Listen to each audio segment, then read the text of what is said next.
This week, political leaders have come to New York to discuss how we can work together to ensure the future prosperity and security of our people.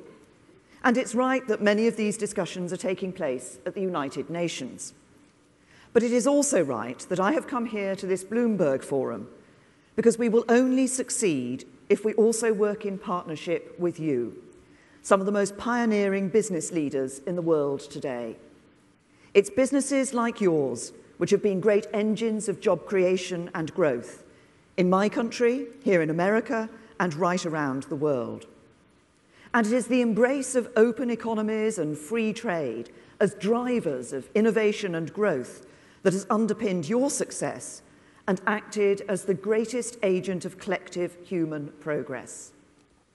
Where free markets have been properly regulated and trade and investment unleashed, we have seen unprecedented levels of wealth and opportunity, rising life expectancy, greater access to education, falling infant mortality, and reductions in absolute poverty on a scale which would once have been hard to imagine.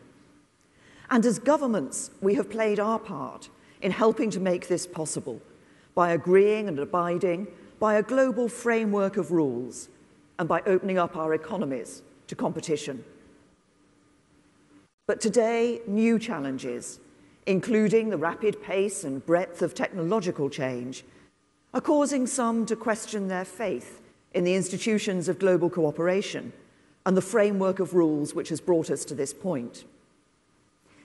They look at who gains from free trade and ask whether this global economic system is fair and whether it can really be made to work for everyone. They look at the growth of artificial intelligence and ask whether their children and grandchildren will have the skills to succeed in the new economy. And they look at some of the tensions in global trade today and ask whether the rules-based system can be really adapted to reflect the realities of the modern world. My answer to all of these questions is a bold and optimistic yes. And my message today is that a post-Brexit Britain will be an unequivocally pro-business Britain and a global partner that will help to lead the international response to those challenges. Through our modern industrial strategy at home, we will create one of the most dynamic and business-friendly economies in the world, driving investment opportunities for your businesses and spreading the benefits of new sectors and technologies to every part of my country. And internationally, as a global Britain, we will champion our vision for the future of the global economy, a vision that is based on openness, innovation, competition, high quality, and intelligent regulation. And we will be at the forefront of sustained international efforts to address the challenges facing global trade and to build a dynamic and competitive global economy that can truly work for everyone. I've always been clear what the United Kingdom stands for and what we want to achieve as we leave the European Union. Our relationship with the EU will change with Brexit, but we will still be neighbours, we will still be part of the European family of nations, and we will continue to champion the same beliefs, standing for freedom, democracy, and the rule of law, underpinned by a rules-based global order. And that's why I'm confident we can reach a deal about our future relationship that is built in this spirit. We've put forward a plan for a new but still close relationship with frictionless trade at its heart. There's no other plan that protects jobs and livelihoods and also meets our commitments in Northern Ireland, while respecting how people voted in the largest democratic exercise in our history. And I believe that behind the noise of the headlines and the chattering of the commentators, there is much common ground in these objectives.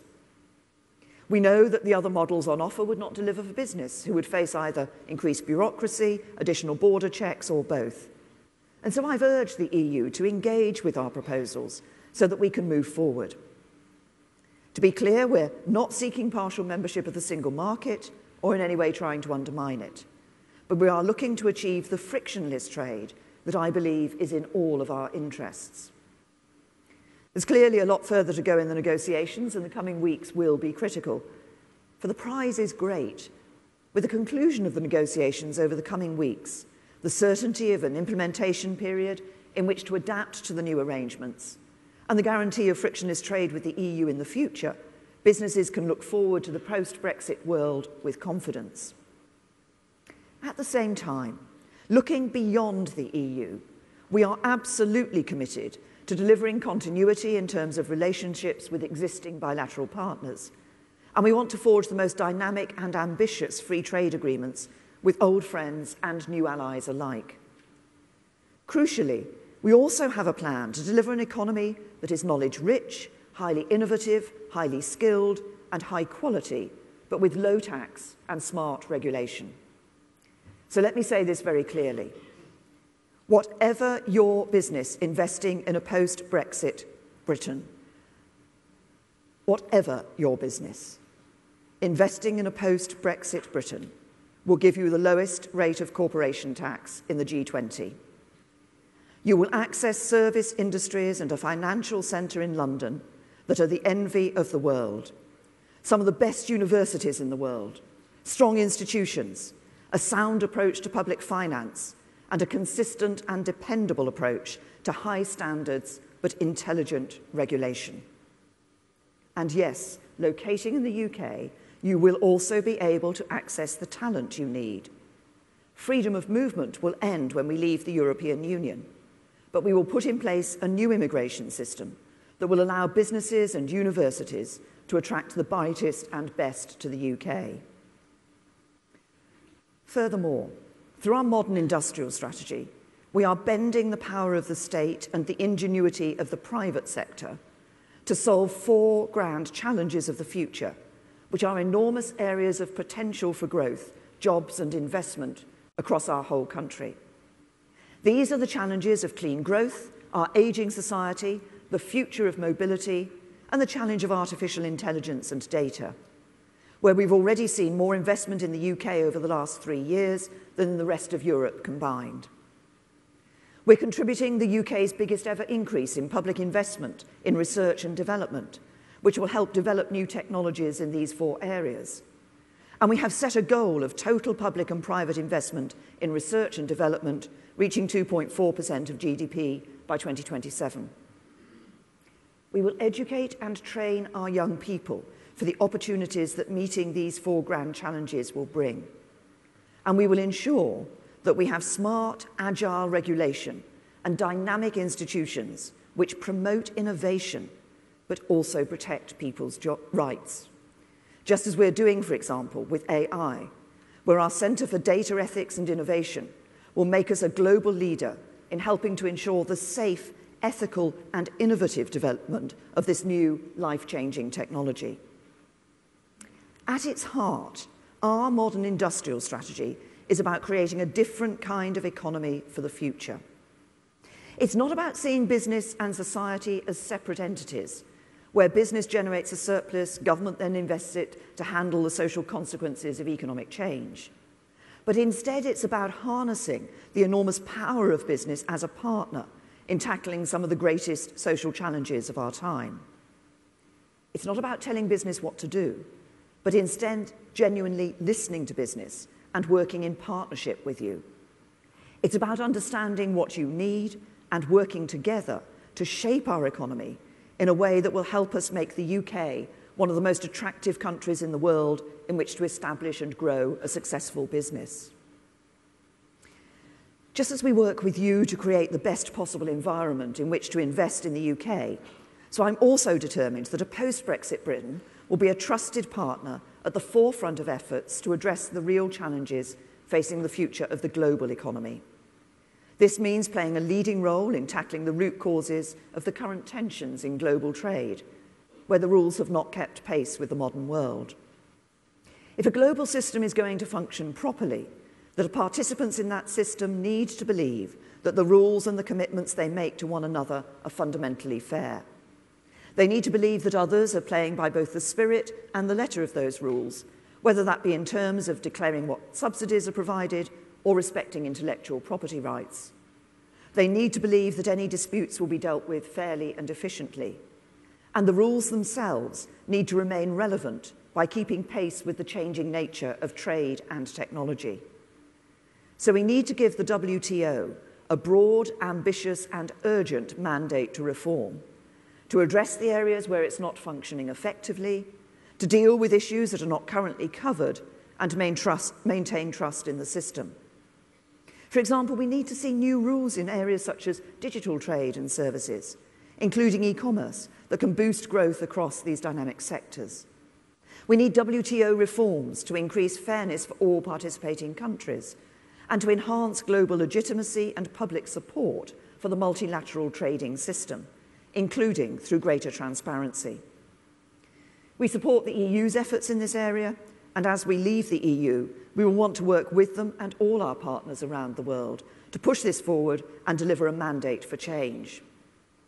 As a global and independent trading nation, we will use all the means available to us, including our positions in the G7, G20, OECD, IMF, and FSB, to pursue this agenda in partnership with others committed to the same end. And crucially, we also want to make business central to the conversation, because at the end of the day, governments set the framework, but it is businesses that create wealth and drive innovation. These challenges facing the global economy are serious, but a global Britain will be a fully engaged and ambitious partner at the forefront of international efforts to drive reform. And I look forward to hearing from you this morning and to discussing with you what more we can do so that together we can shape the future of the global rules-based system to work for the modern world. And together we can harness the global power of open economies and free markets to deliver prosperity and opportunity for all, now and for generations to come. Thank you.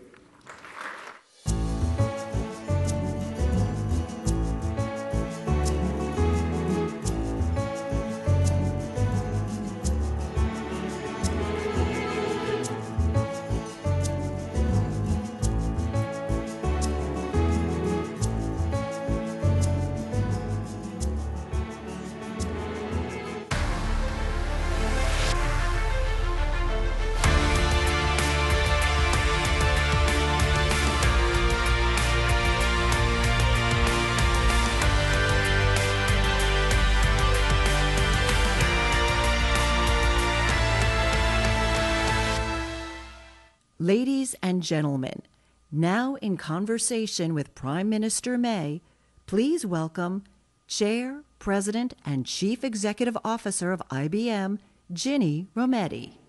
Thank you. Thank you. Thank you. So it's my pleasure to see you again. And I think I speak for everyone in the room from business. Your comments just now, they were optimistic. They talked about partnership. They talked about ease of doing business. They were inclusive, and they were very forward-looking. So I know that's welcome music to everyone's ears. So we're going to have a dialogue, but I thought I'll start it off, if you don't mind, by asking you a question. I wanted to ask my first question to you to say, put yourself in my shoes, or our shoes in business. And although I never let media ask a two-point question, I have a two-sided question here. On one hand, you talked about a really bright future. And so I'd like you to take one more level down and talk about the opportunity. We always talk about the downside. So talk about the opportunity. I'm one of your largest employers, as are many in the room, about what would even be better. We always viewed it was good to do business in Britain. So what would make it, in your view, how our businesses will improve? My other side of my coin is that all of us are in the business of enterprise risk management. And so as we talk about Brexit and obviously your checkers plan, and there between a lot of continuums between there and a hard Brexit, if you were us, and I know all my banking friends, every regulator does its job and says plan for the worst, right, as all regulators do. So what would you tell us, and what would you do in our shoes to be planning right now? So the future ahead, and then what would you do now to balance that risk? Well, perhaps if I could take them in the reverse order. Okay. And start off with the sort of planning now. Because obviously we're at the point in the negotiations where we've got a few weeks to go. The deadline that was set was always this autumn of this year. And of course, we leave on the 29th of March next year. So, and we don't know where the negotiations will end. I'm confident that we will get a deal. And interestingly, there are more voices around Europe, other European leaders now saying that talking about getting a deal. But we have to make sure that we're prepared for any eventuality. And of course, as government, we're preparing for a deal and we're preparing for no deal. And my job as government, I think, is to ensure that we have that we've put in place the steps that make sure that if it is that worst case scenario, actually we will still make a success of it. Because I want to make a success of Brexit, whatever the deal. I believe we will get a good deal, but we're taking that contingency planning. But there is, I think, a really bright future there, and it's a number of things that come together. And I think the UK is, in a sense, uniquely placed because some of the advantages that we have, I mentioned some of them in my speech. I think that we have some of the great scientists, innovators, creative minds in the UK. I think we have a sort of ecosystem in the UK that supports business in all aspects. So the financial ecosystem, but also other professional services and others. And we have some of the best universities in the world. And I think working with a government that is interested in ensuring we develop the economy of the future, working with us, bringing together those advantages, I think means that we can really drive forward. And I want the UK to be, as I just said, one of the best places to actually be able to set up and grow a business, and for existing businesses to grow even further, and to work with us as we develop our response to these grand challenges for the future. We want to be a leader in these key issues that are facing the world. When you mentioned, you spoke a lot about technology and what the future looked like. And as you prepare one way or the other, I know as I think of running a business, and every company today is a technology business, and I think of every country I'm in, what do I need for innovation? And I know three things I'd reinforce, no matter what direction, that I think are important to business. One is going to be the free movement of skills. And you referenced that in your particularly high-valued skills across the country, across the continent, is one. The other thing I know it's going to be imperative is so much of the discussion about trade is about hard goods, physical things, but you referenced this, so much is about digital now. And so they really do need to modernize trade agreements for the digital world. I think actually the agreement with Mexico has some very strong digital trade provisions, something to look at. And that's an important piece, I think, to business, because if that isn't there, this idea that you would have free flow of not just people, data, because all of us, I think many people don't realize, you wake up in the morning, you check the weather. Data had to move across boundaries for that to happen. The next thing you do, you're checking, you go to a bank, you take money out. Data moved around. And so it is, everything in your daily life requires on that. I think it's very personal to people. It sounds like a threatening trade issue until you go through everything you do in your life that you just realize for that to happen meant data had to cross a border. So the free flow move of data, I think, is one of the things that is just so important as you now, no matter what the outcome, that and the free movement of skills. Well, I think on the skills side, there's two things I would say. Yes, of course, when we leave the EU, free movement from the EU will end, but we'll set new immigration rules. But in doing that, we're respecting the vote that took place. That issue of free movement was a key issue in the referendum vote. But also do it in a way that recognises the needs of the British economy. And I think that's important for the future. But there's another element of skills too, which is about skilling our own people, making sure that young people coming through education today in the UK are being equipped for the skills of the future. That's why we're developing our new technical education qualifications, a real emphasis on making sure that every young person can develop their talents, whether that involves going to university, doing an apprenticeship, a technical qualification, making sure we've got those skills. And also, we're starting to introduce retraining for people who are in the workplace already. Because what a lot of people worry about when people talk about AI and such forth is, oh, that means some robot's going to do my job. My job's going to disappear. Actually, there will be jobs, but there'll be different jobs. Yes. Retraining people for those jobs is an important element. Yes. And then the question of data and so forth, it is right. When people look at trade, they still often tend to look at goods. But actually, we need to be ensuring that we're freeing up the global system in global services, in investment, in procurement, so that all of those issues, which are so important for business and for governments, for economies, are actually part of that free trade movement as well.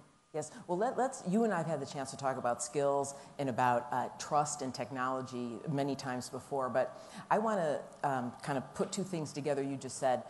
You talked about partnership a lot. I believe this skill issue is one that's the responsibility of business and government together. Neither can solve it alone. And your comment about is trade good or bad? That's a discussion everywhere in the world. And a lot of that roots in whether people think they're going to lose their job because of free trade. On the other side, technology you just referenced.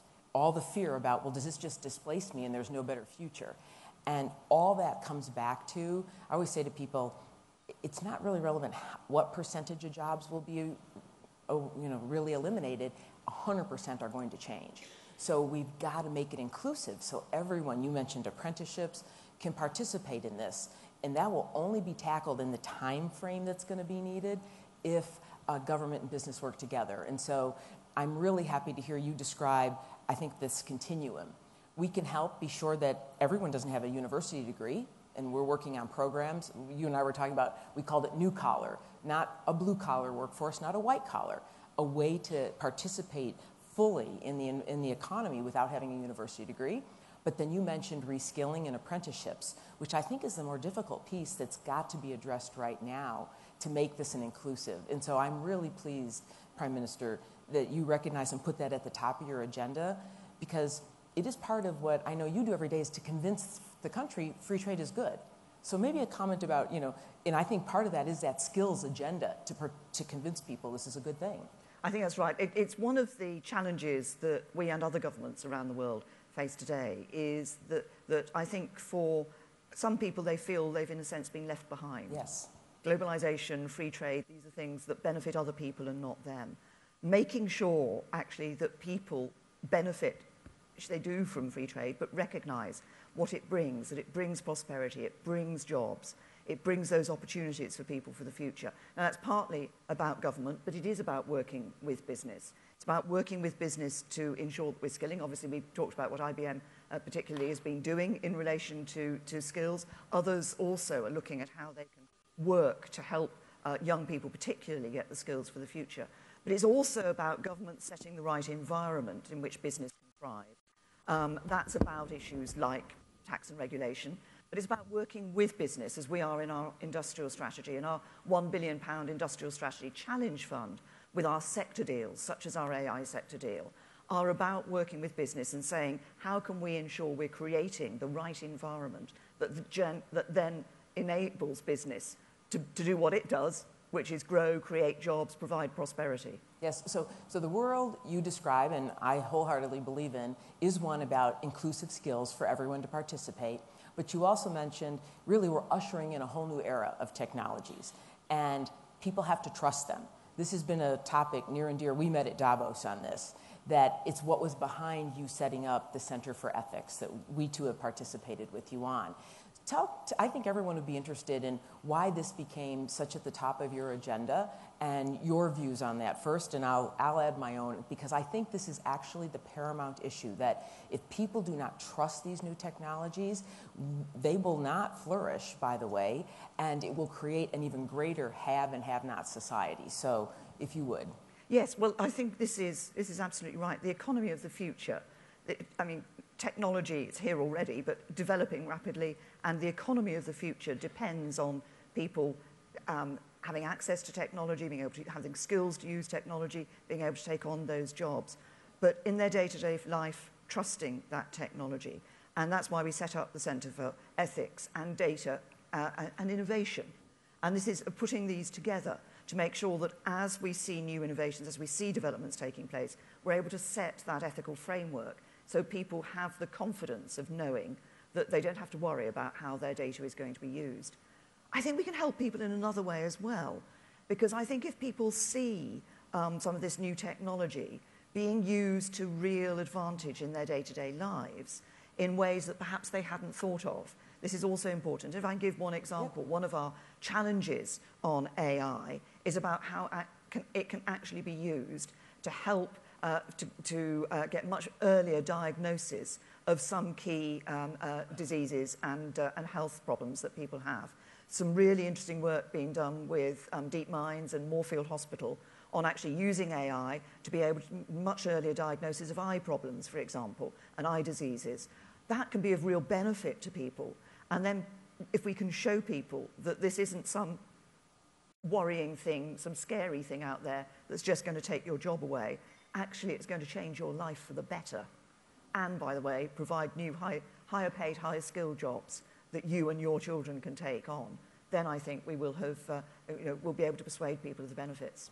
I do think it's two sides that have to be addressed. You use the word framework first.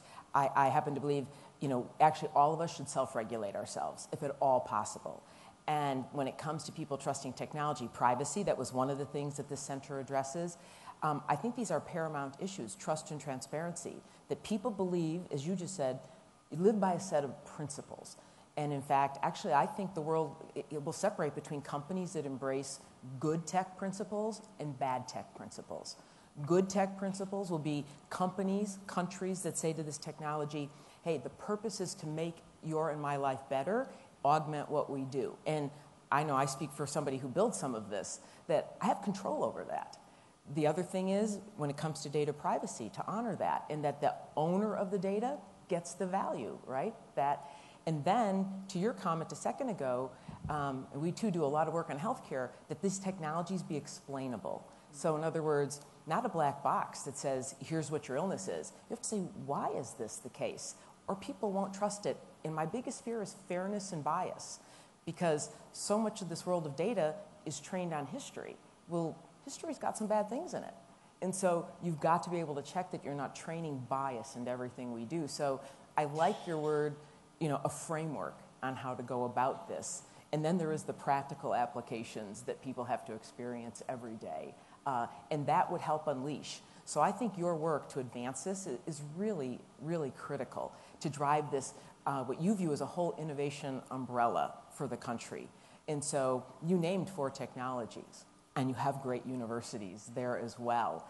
And so I think the issue is going to be now getting these, and I think this is, again, where business can be in partnership with you. So what would you ask of us on how to be stronger partners?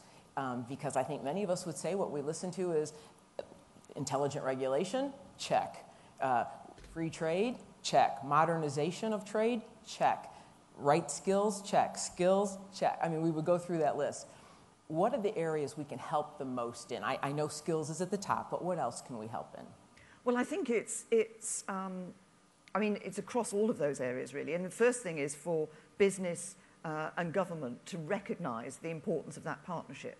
I think sometimes in the past it's been much more sort of a separation in terms of business and government.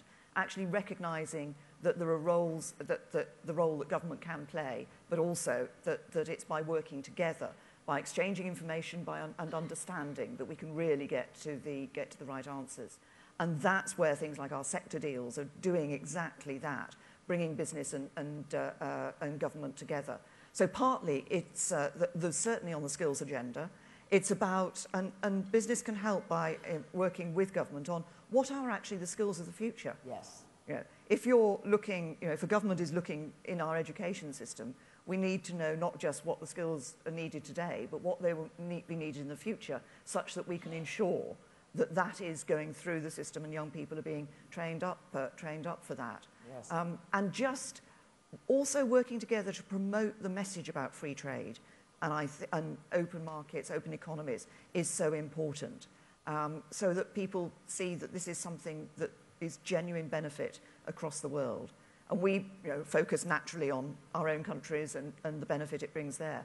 But think of the huge benefits that are being brought and can be brought elsewhere in the world. I was in Africa recently, and fascinating, seeing a real enthusiasm. 18 million jobs needing to be created every year between now and I think it's 2035. Yes. It's business that's going to create those. Yes. Well, that's important. It's business that will create those jobs. I speak for everyone. I always think, often in a country, someone says, I love jobs. I'm like, you do realize we're the job creators, right? And so I'm going to end with one question from the audience, which I talked to Steve earlier today, And I thought he and I were speaking about really the importance of such a positive environment here. And so, Steve, I'm going to throw to you for the Prime Minister a question here as we wrap up. I don't know why I got this privilege. Just in terms of downside management, which is what Ginny was talking about, we actually just bought a big thing in the UK last week, so I guess we're believers. But on the other side, things could really go off with a bad Brexit and ultimately sort of a change of government. And the things that we really worry about is how bad could things get? I know how good they can get. The good thing, we believe in the good thing, but just in terms of thinking through that from a risk management perspective, it's a little daunting for those of us on the outside. We're not in your system. You just observe. How do you think about that? Well, I absolutely appreciate and understand the point you're making about as people are making decisions and looking ahead to what the future holds. And at the moment, there is that uncertainty about what the future will hold in terms of Brexit.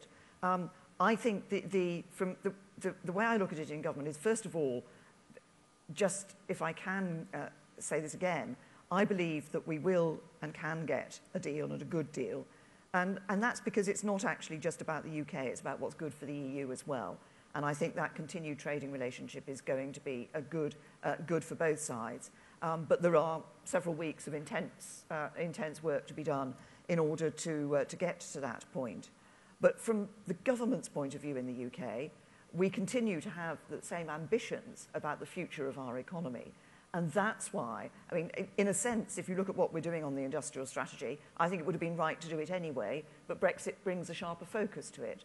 Because it has, in a sense, we are doing that job of actually saying regardless of what our relationship with the EU is going to be in the future, what is it about our economy that we want to put in place to ensure that people will want to come and invest and will want to create those jobs? And that's why we've been looking at this, this concept of the economy of the future, skilling our young people to make sure that we're having those building blocks in place.